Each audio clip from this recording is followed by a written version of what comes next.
আমাদের এই জড় জগতে প্রত্যেকের মুক্তি সম্ভব, সে যত বড় পাপী হোক না কেন।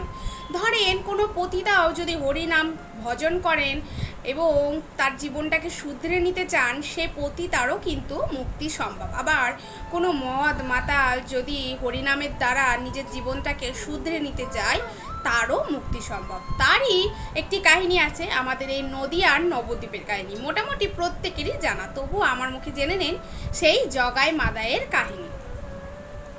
এই যে জগাই মাদায়ের বাড়ি ছিল আমাদের নদীয়ার নবদ্বীপে। তারা কিন্তু ব্রাহ্মণ ছিল। ব্রাহ্মণ বলতে কি শুধুমাত্র জাত ব্রাহ্মণ, ব্রাহ্মণের কোনো কার্যকলাপ তাদের মধ্যে ছিল না। তারা সব সময়তে মাতাল অবস্থাতেই থাকতো এবং মাতলামি করত, এবং তারা হরিনামে শুনলেই প্রচণ্ডভাবে রেগে যেত। তারা হরিনামে প্রচণ্ড বিরক্ত প্রকাশ করত। তো একদিন হরিদাস প্রভু নিত্যানন্দ ঠাকুরকে নিয়ে রাস্তার ধার দিয়ে সংকীর্তন করছিলেন, হরিনাম সংকীর্তন করতে করতে যাচ্ছিলেন। সেই সময়ে প্রভু নিত্যানন্দের চোখে পড়ে সেই জগাই আর মাদাই, এবং দেখলেন সেই জগাই আর মাদাই মদ খেয়ে মাতলামি করছেন এবং প্রচণ্ড অশ্লীল আচরণ করছেন, এবং সেই মাতলামির ভয়ে প্রত্যেকটা মানুষ তার থেকে অনেক দূরে।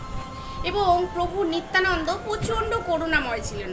বৈষ্ণব সম্প্রদায়টাই হচ্ছে করুণার সম্প্রদায়। প্রত্যেকটা মানুষই তার কাছে সমান এবং প্রত্যেকটা মানুষকেই তারা করুণার চোখে দেখেন, সে যত বড়ই লম্পট হোক না কেন। তো প্রভু নিত্যানন্দেরও তাদেরকে দেখে প্রচণ্ডভাবে করুণা হলেন ওই জগাই আর মাদাইকে। তিনি মনে মনে ঠিক করলেন এই দুর্ভাগাদের উদ্ধার তিনি করবেন, এবং তিনি জগাই মাদাইয়ের কাছে গেলেন। জগাই মাদাইয়ের কাছে গিয়ে বললেন, আচ্ছা ভাই, তোমরা হরিনাম করো না, এই পাপের পথ ছেড়ে দাও, তোমরা এই বিষ পান করো না, এই কথাটা বলল। এই কথাটা শুনে জগাই মাদাই প্রচণ্ডভাবে রেগে গেলেন এবং তেড়ে মারতে গেলেন। যখন কোনো মতেই শুনলেন না, তখন প্রভু নিত্যানন্দ মনে মনে স্থির করলেন, আমি তো এদেরকে হরিনামের পথে নিয়ে আসবই। এই কথাটা মনস্থির করে তিনি চলে গেলেন। পরবর্তী দিন আবার প্রভু নিত্যানন্দ হরিনাম সংকীর্তন করতে করতে পথের ধার দিয়ে যাচ্ছিলেন। তখন আবার দেখলেন জগাই আর মাদাই মদ খেয়ে মাতলামি করছেন। তিনি তো মনস্থির করে নিয়েছিলেন যে এই দুর্ভাগাদের যে করেই হোক তিনি উদ্ধার করবেন। তখন তিনি আবার ওই জগাইয়ের মাদায়ের কাছে গিয়ে বললেন, আচ্ছা ভাই, তোমরা একটু হরিনাম করো না, দেখো হরিনাম কত মধুর, এই মধুর নাম নিলে জগতের সমস্ত শান্তি পাবে, এই বিষ পান করা তোমরা ছেড়ে দাও না ভাই। এই কথাটা বললেই আর জগাই মাদাই প্রচণ্ডভাবে রেগে গেলেন। পথের পাশে দেখলেন একটা ভাঙা কলসির কানা পড়ে আছে, সেইটা তুলে তৎক্ষণাৎ কিন্তু প্রভু নিত্যানন্দের মাথায় ছুঁড়ে মারলেন, এবং সাথে সাথে প্রভু নিত্যানন্দের মাথায় লেগে গিয়ে একবারে রক্তপাত হতে শুরু করে দিল। এত রক্ত পড়ছে, তবুও কিন্তু প্রভু নিত্যানন্দ হরিনাম সংকীর্তন ছাড়েননি। তিনি কিন্তু উচ্চস্বরে হরিনাম করে নৃত্য পরিবেশন করছেন।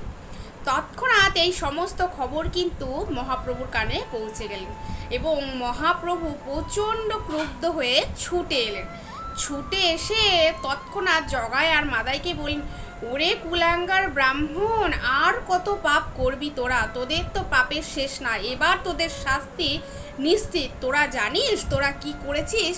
এই বলে হুঙ্কার দিয়ে মহাপ্রভু সুদর্শন সুদর্শন করে চিৎকার করতে লাগলেন, এবং এই চিৎকার শুনে প্রভু নিত্যানন্দ সাথে সাথে মহাপ্রভুর চরণ স্পর্শ করে বললেন, প্রভু শান্ত হও, প্রভু শান্ত হও।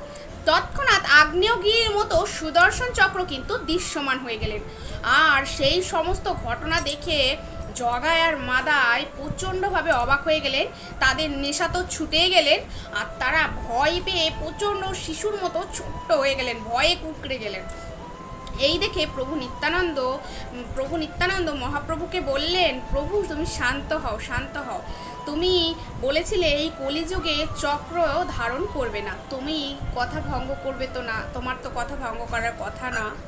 এইভাবে মহাপ্রভুকে শান্ত করার চেষ্টা করছিলেন নিত্যানন্দ প্রভু। তুমি এই যুগে যদি কাউকে বধ করো তাহলে উদ্ধার করবে কাকে? তুমি তো বলেছিলে যে এই যুগে তুমি চক্র ধারণ করবে না। চেয়ে দেখো মহাপ্রভু, ছোট্ট শিশুর ন্যায় তোমার চরণের তলে পড়ে আছে। তখন কিন্তু জগাই মাধাই বুঝতে পারলেন যে নিত্যানন্দ সাধারণ কোনো মানুষ নয়। তখন মহাপ্রভুর চরণে তো পড়লেন এবং প্রভু নিত্যানন্দের চরণেও পড়লেন এবং চরণে পড়ে ক্ষমা প্রার্থনা করলেন এবং তাদের চক্ষু কিন্তু খুলে গেল। পরশমণির ছোঁয়ায় খাঁটি সোনা হয়ে গেল তারা, এবং তারা শুধু চোখের জল ফেলতে ফেলতে তারা শুধু ভাবলো কত না জানি পাপ করেছে, এবং তাদের লজ্জাগ্রস্ত হলো শুধুমাত্র ছেঁড়া এক কাপড়। তারা চোখের জলে কিন্তু হরিনামে ব্যস্ত হয়ে গেল, তারাও কিন্তু এই নিত্যানন্দের সাথে হরিনাম করতে লেগে গেলেন। এই যে করুণার ঠাকুর মহাপ্রভু প্রেমের ধর্ম বিলানোর জন্য এই মাতালদেরকেও কিন্তু উদ্ধার করলেন এই জগাই মাদায়। তাই আমি বলছি পৃথিবীর যত পাপী হোক না কেন হরিনামের দ্বারা উদ্ধার তাদের সম্ভব।